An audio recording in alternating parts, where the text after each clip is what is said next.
तो मूवी का स्टार्ट होता है एक फाउंडेशन को दिखाते हुए जिसने अपनी स्पेसशिप स्पेस में भेजी थी 4 पैरासाइट्स को लेने के लिए, लेकिन उन्हें न्यूज मिलती है कि स्पेस से वापस आते हुए वो स्पेसशिप क्रैश हो गई है और पता नहीं कि उसमें मौजूद पैरासाइट्स बचे हैं या नहीं। वो फौरन से उस जगह पर पुलिस भेजते हैं जो उस जगह की इन्वेस्टिगेशन करने लगते हैं और जब पुलिस वहाँ पर पहुँचती है तो हम देखते हैं कि उन 4 पैरासाइट्स में से एक पैरासाइट वहाँ से भागकर किसी की बॉडी में चला जाता है और उसकी बॉडी को अपना होस्ट बना लेता है और उसे यूज करता है। वो लोग एक जख्मी आदमी को एम्बुलेंस में हॉस्पिटल लेकर जा रहे होते हैं, लेकिन उसी में एक औरत भी होती है जो कि काफी अजीब रिएक्ट कर रही होती है क्योंकि वो पैरासाइट किसी और में नहीं बल्कि इसी औरत में आया था। वो औरत एम्बुलेंस तोड़ते हुए उस मुल्क की तरफ निकलने लगती है जहाँ पर वो फाउंडेशन थी जिसने अपना स्पेसशिप स्पेस में भेजा था। खैर यहाँ पर ये सीन यहीं कट हो जाता है और हम एक लड़के को देखते हैं। उसका नाम एडी होता है। वो काफी अच्छा न्यूज रिपोर्टर होता है। उसकी कंपनी उससे काफी खुश थी और उसकी एक फियांसी भी थी जो कि उसी फाउंडेशन में काम किया करती थी जिसने अपना स्पेसशिप भेजा था।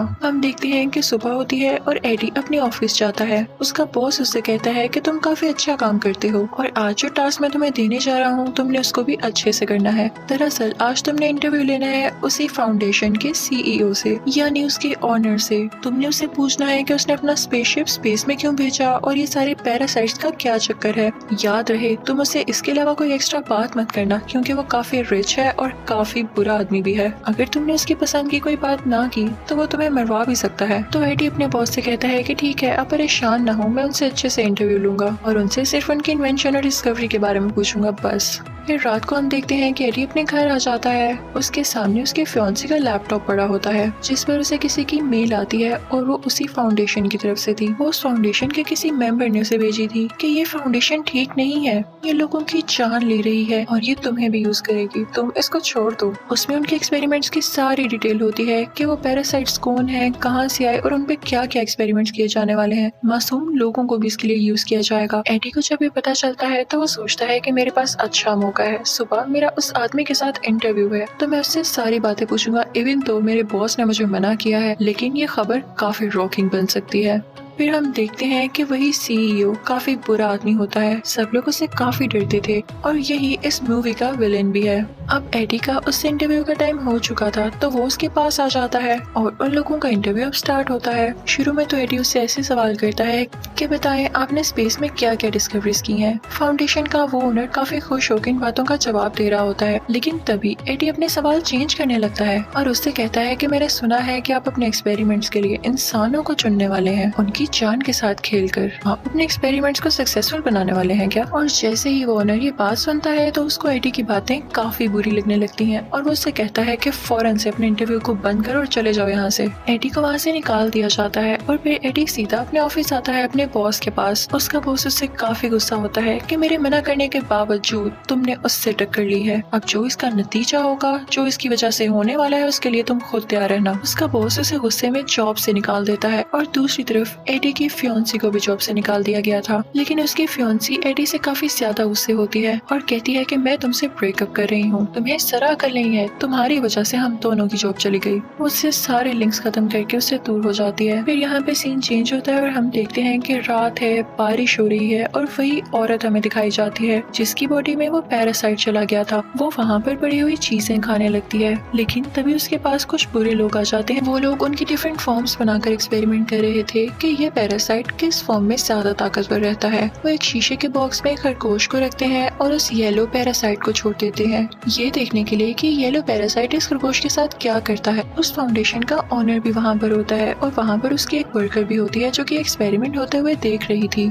शुरू में तो लोगों को लगता है कि जैसे रैबिट और पैरासाइट में काफी अच्छी बॉन्डिंग बन गई है और ये दोनों मिक्स होकर ज्यादा पावरफुल हो गए हैं, लेकिन कुछ ही देर में उस रैबिट की मौत हो जाती है, वो मर जाता है और उनका ये एक्सपेरिमेंट नाकाम रहा था। एडी को न्यूज से पता चलता है कि उस फाउंडेशन का ओनर और प्लान्स कर रहा है अपनी एक और स्पेसशिप स्पेस में भेजने के लिए और वो जानता था कि अगर उसने ऐसा किया तो और भी कई जाने जाएंगी जैसे पहले गई हैं। रास्ते में उसे एक औरत मिलती है जो उससे कहती है कि आप मुझे अखबार खरीद लें। एडी उससे अखबार खरीदता है और साथ ही एक स्टोर में आ जाता है। वहाँ पर एक चोर आता है और उस स्टोर को लूटने लगता है, लेकिन एडी चुप करके अपनी चीजें लेता है और वहाँ पे करके वापस आ जाता है। दूसरी तरफ हम उसी फाउंडेशन कंपनी की लैब को देखते हैं जहाँ पे वो ऑनर होता है उसी क्लासेस वाली वर्कर के साथ और अब वो जानवर की बजाय किसी इंसान पर उस पैरासाइट के साथ एक्सपेरिमेंट कर रहे होते हैं। लेकिन वो पैरासाइट इंसान की बॉडी के साथ भी नहीं मिल पाता और उसकी जान ले लेता है। उस क्लासेस वाली लड़की को ये सब देख के काफी बुरा लग रहा होता है। वो फौरन से वहाँ से एडी के पास जाती है और उसे बताती है कि हमारी फाउंडेशन में ये सब हो रहा है। वो उससे मदद मांगती है, लेकिन एडी कहता है कि मैंने अभी प्रोफेशन छोड़ दिया है और मैं अब किसी के साथ टक्कर लेने वाला नहीं। तो वो वर्कर कहती है कि समझने की कोशिश करो, वो ओनर बहुत बुरा आदमी है, वो सबकी जान ले लेगा। वो दरअसल इस दुनिया पे जिंदा रहना चाहता ही नहीं है, क्योंकि वो जानता है कि दुनिया जल्दी खत्म होने वाली है। वो स्पेस पर एक्सपेरिमेंट्स कर रहा है ताकि वो वहाँ रह सके। तभी दोस्त ने वहाँ से 4 पैरासाइट यहाँ पर लाए। वो पैरासाइट कोई और नहीं बल्कि स्पेस के क्रिएचर्स थे जो कि काफी पावरफुल थे। लेकिन जब उन 4 पैरासाइट्स को यहाँ पर लेकर आया गया तो उनमें से एक पैरासाइट तो फौरन ही वहाँ से भाग गया था, और अब जो बाकी 3 बचे हैं वो ओनर उन पर एक्सपेरिमेंट्स कर रहा है और मासूम लोगों की जान ले रहा है। वो एडी से कहती है कि प्लीज कुछ करो, तुम तो जानते हो कि कैसे अप्रोच करना है न्यूज रिपोर्टर्स को, तुम इस न्यूज को पब्लिश कर दो ताकि वो ओनर पकड़ा जाए। मुझे नहीं बर्दाश्त होता कि लोग मर रहे हैं। तो एडी कहता है कि ठीक है, मैं सारी बात समझ गया हूँ, तुम परेशान ना हो, मैं जल्दी कुछ करता हूँ। एडी चुपके से उस लैब के अंदर जाता है जहाँ पर वो देखता है कि वाकई इंसानों पर एक्सपेरिमेंट्स हो रहे हैं। वो प्रूफ के तौर पर, एविडेंस के तौर पर उन सब लोगों की पिक्चर्स लेने लगता है। तो उसे पता चलता है कि जिस औरत से वो अखबार लिया करता था वो भी वहाँ पर है। एडी को बहुत बुरा लगता है और उस लड़की की जान बचाने के लिए उस कांच को तोड़ने लगता है, यानी उस ग्लास डोर को तोड़ने लगता है। वो लड़की वहाँ से बाहर आ जाती है, लेकिन वो उसी पैरासाइट से जुड़ी हुई थी।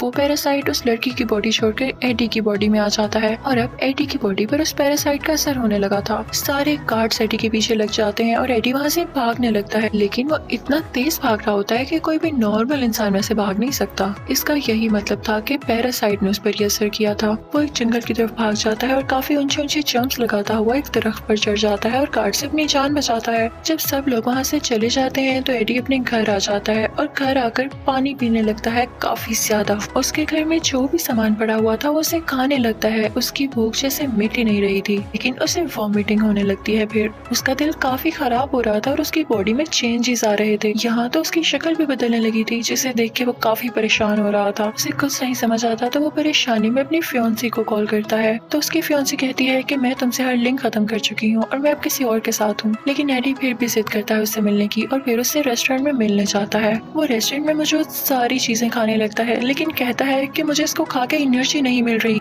ये मरा हुआ मीट है, मुझे जिंदा चीज तो खाने के लिए। साथ ही उसे एक एक्वेरियम नजर आता है जिसमें बैठ के वो वहाँ पर पड़े हुए क्रैब्स खाने लगता है। इनफैक्ट एडी की बॉडी में अब वेनम आ चुका था, यानी उन 4 पैरासाइट्स में से सबसे ज्यादा स्ट्रॉन्ग पैरासाइट। तभी दोस्त ने इंसान की बॉडी को अपना होस्ट बना लिया था, लेकिन एडी के फियांसी को और उसके दोस्त को ये बात समझ ही नहीं आ पाती। तो वो उसका स्कैन करने उसको हॉस्पिटल ले जाते हैं और उसके बाद एडी को उसके घर भेज दिया जाता है कि जैसे रिपोर्ट आएगी हम आपको बता देंगे। और अब हम फाउंडेशन का सीन देखते हैं जहाँ के ओनर को किसी तरह से ये पता चल जाता है कि उसकी वो वर्कर जो क्लासेस वाली थी उसने ही एडी को यहाँ पर बुलाया और उसे यहाँ तक की अप्रोच दी। वो ओनर उस लड़की पर काफी गुस्सा होता है और उस पर भी एक पैरासाइट छोड़ देता है। तभी हम एडी को उसके घर में देखते हैं। उसे अब काफी गुस्सा आने लगा था। उसका नेबर काफी ऊंची म्यूजिक सुन रहा होता है तो वो उसे मना करता है, लेकिन वो पास नहीं आता। तो एडी की बॉडी में मौजूद जो पैरासाइट यानी वेनम होता है वो गुस्से में आ जाता है और उसे मना करता है। और इसी दौरान वहाँ पर कुछ गार्ड्स आ जाते हैं जो कि उसी फाउंडेशन ओनर ने भेजे होते हैं। लेकिन यहाँ पर हम देखते हैं कि वेनम उसकी बॉडी में साफ जाहिर होने लगता है और उन गार्ड से लड़ने लगता है, एडी को प्रोटेक्ट करने लगता है। अब एडी काफी ज्यादा पावरफुल हो चुका था, लेकिन वो गार्ड्स फिर भी उसका पीछा नहीं छोड़ते। तो एडी अपनी बाइक पर वहाँ से चला जाता है और उसकी तेज स्पीड, सारा कुछ ये फुटेजेस वो ओनर भी देख रहा था। तो वो अपने लोगों से कहने लगता है कि देखा मेरे डिस्कवर किए गए पैरासाइट ने कितनी तरक्की कर ली। फाउंडेशन का ओनर उसके पीछे और गार्ड्स लगा देता है और जब एडी उनसे बचते हुए अपनी बाइक पर ऊंची सारी जंप लगाता है तो वो गिर जाता है। उसकी काफी हड्डियां टूट चुकी थी, लेकिन अब वेनम की बॉडी उसकी बॉडी के बाहर आ जाती है जो कि कवरिंग बना लेती है, एक ब्लैक कलर की कवरिंग, और उसको एडी की बॉडी को बचाती है। इसके बाद एडी यानी वो वेनम उन गार्ड्स को खाने लगता है और पानी में से होता हुआ एक जगह पर आ जाता है। एडी उस वेनम से पूछता है कि तुम मेरी बॉडी में क्यों आए हो। वो दोनों सरप्राइजिंगली एक दूसरे से बातें कर सकते थे। तो वेनम उसे बताता है कि मेरा घर स्पेस है जहाँ से मुझे यहाँ पर लेकर आया गया और फिर मुझे तुम्हारी बॉडी मिली। मुझे लगता है कि तुम काफी अच्छे होस्ट हो और मैं तुमसे रिक्वेस्ट करता हूँ कि मुझे मेरे घर यानी स्पेस में वापस भेज दो। अब एडी के पास वो सारे एविडेंस होते हैं जो उसने पिक्चर्स क्लिक की थी उस फाउंडेशन में कि लोगों के साथ कितना जुल्म हो रहा था। वो अपनी कंपनी जाता है ये बताने के लिए, लेकिन उसका साथी उसे अंदर ही नहीं आने देता। तो वेनम उस एडी से कहता है कि मैं हूँ ना, मैं तुम्हें ऊपर पहुंचा देता हूँ। और फिर वो लोग ऊपर जाते हैं और खिड़की तोड़ते हुए अपने बॉस के ऑफिस में आ जाता है। वो साथ एक नोट रखता है और वो एविडेंस रखता है। लेकिन तभी वहाँ पर उसी ऑनर के गार्ड्स आ जाते हैं जो उस पर अटैक करने लगते हैं, उसे शूट करने लगते हैं। लेकिन वेनम एडी की बॉडी से बाहर आकर उसे दोबारा से प्रोटेक्ट करता है। वो वेनम उन सब गार्ड्स को हरा के उनमें से एक को खाने ही वाला होता है कि तभी उसकी फियोंसी लड़की वहाँ पर आ जाती है जो कि उससे ब्रेकअप करके गई थी। एडी इंसानी शक्ल में वापस आ जाता है और उससे कहता है कि तुम क्या कर रही हो यहाँ पर। तो वो लड़की उससे कहती है कि तुम जानती हो ना कि तुम्हारा इलाज चल रहा है, तो तुम यहाँ क्या कर रहे हो, तुम फौरन से मेरे साथ हो इससे पहले कि कोई मसला हो जाए। अब वो दोनों हॉस्पिटल आते हैं और उसकी पुरानी फियोंसी का दोस्त उसका दोबारा से स्कैन करता है और फाइनली वो यहाँ पे सक्सेसफुल हो जाते हैं एडी की बॉडी से उस वेनम को निकालने में। एडी काफी ज्यादा लाइट फील कर रहा होता है और खुश होता है और उस वेनम से कहता है कि मैं भी नहीं चाहता था कि तुम मेरी बॉडी में आओ। लेकिन साथ ही उस फाउंडेशन के ओनर के लोग उसे दोबारा किडनैप करके ले जाते हैं और अब उसे उस ओनर के सामने लेके आया जाता है। हमें पता चलता है कि इस फाउंडेशन के ओनर में भी वो पैरासाइट आ चुका था जो कि किसी बच्ची ने उसकी बॉडी में ट्रांसफर किया। वो ओनर एडी से कहने लगता है कि तुम्हारी बॉडी में जो पैरासाइट है वो मुझे दे दो। तो एडी कहता है कि वो तो थोड़ी ही देर पहले मेरी बॉडी छोड़ के गया है और वो मेरे पास नहीं है, कहीं और है, उसे ढूंढ लो जाके। तो वो ओनर कहने लगता है कि मुझे गुस्सा मत दिलाओ, मैं भी एक पैरासाइट में बदल सकता हूँ। और साथ ही वो एक मॉन्स्टर टाइप पैरासाइट में बदल जाता है जो कि इस मूवी में दूसरा मेन पैरासाइट था। तो एडी कहता है कि प्लीज मुझे इससे मत डराओ और तुम्हें इस पे इतना मान है ना, थोड़ी ही देर में तुम भी थक जाओगे इससे, ये तुम पे अपना पूरा कंट्रोल करेगा।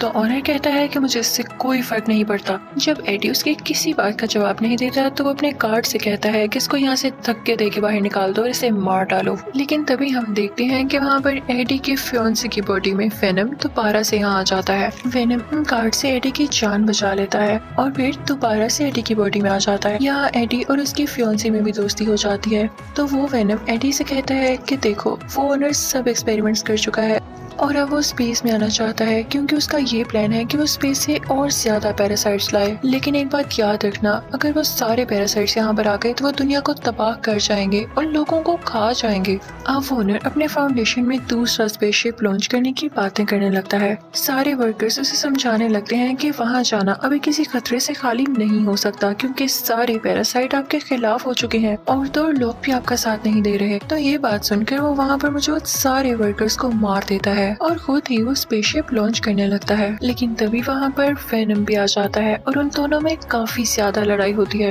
क्योंकि वेनम नहीं चाहता था कि ये ओनर उसकी दुनिया पर जाकर कब्जा करे और उसके साथ ही पैरासाइट्स को यहाँ पर लाए। और यहाँ पे हम देखते हैं कि वो ओनर काफी ज्यादा स्ट्रॉन्ग हो जाता है और वेनम यानी एडी को वहाँ से मारकर स्पेसशिप के अंदर चला जाता है। लेकिन वेनम मर कैसे सकता था, वो एडी की बॉडी में दोबारा आता है और उसे स्पेसशिप की तरफ जंप करता है जिस चीज से उस ओनर ने एडी पर अटैक किया था। वो उसी वेपन से उसे स्पेसशिप को डैमेज कर देता है जिससे उसका सारा फ्यूल नीचे गिरने लगता है और वो स्पेसशिप ब्लास्ट कर जाती है। तो यहाँ पर हम देखते हैं कि वो ओनर मर चुका होता है और वेनम ने भी अपनी जान कुर्बान कर दी थी एडी को बचाने के लिए और एडी गिर जाता है अब पानी में। अगले दिन हम देखते हैं कि एडी और उसकी पुरानी फियोंसी बैठ के बातें कर रहे होते हैं कि तभी उस फियोंसी को एडी की बॉडी से वेनम की आवाज आती है। तो वो कहती है कि एडी, वेनम अभी भी जिंदा है। तो एडी उसे कहता है कि नहीं नहीं, वो तो किसी और की आवाज थी। तो यहाँ हमें ये पता चल पाता है कि वेनम साहिब अभी भी जिंदा थे। उसके बाद एडी वहाँ से उठ जाता है और फिर चुपके से वेनम से बातें करने लगता है। कहता है कि देखो अब तुम मेरी दुनिया में रहते रहे हो लेकिन किसी को ये पता ना चले कि तुम वाकई यहाँ रहते हो और कुछ रूल्स हैं जो कि तुम्हें फॉलो करना होंगे, जैसा कि तुम इंसानों को नहीं खाओगे, सिर्फ बुरे इंसानों को खाया करोगे और वो भी कभी कभी, करो प्रॉमिस। तो वेनम कहता है कि एडी बुरे लोग कौन से होते हैं बताओ मुझे। तो एडी कहता है कि ऐसे लोग जो दूसरे लोगों का दिल दुखाते हैं और उनके साथ बुरा करते हैं। तभी वहाँ से वो लोग एक स्टोर में जाते हैं और देखते हैं कि स्टोर को एक और आदमी लूटने आया है और ये देख के वेनम एक्टिवेट हो जाता है और उस रोबर को यानी उस चोर को खा लेता है, जैसे कि एडी ने कहा था कि तुम सिर्फ बुरे लोगों को खा सकते हो। उसके बाद हम देखते हैं कि सब कुछ नॉर्मल हो जाता है और एडी फिर से अपनी पुरानी जॉब पर आ चुका था यानी न्यूज रिपोर्टर बन गया था और अब वो एक बहुत बड़े सीरियल किलर का इंटरव्यू ले रहा था। और इसी के साथ ये मूवी यहीं पर एंड हो जाती है। Thank you for watching, good bye.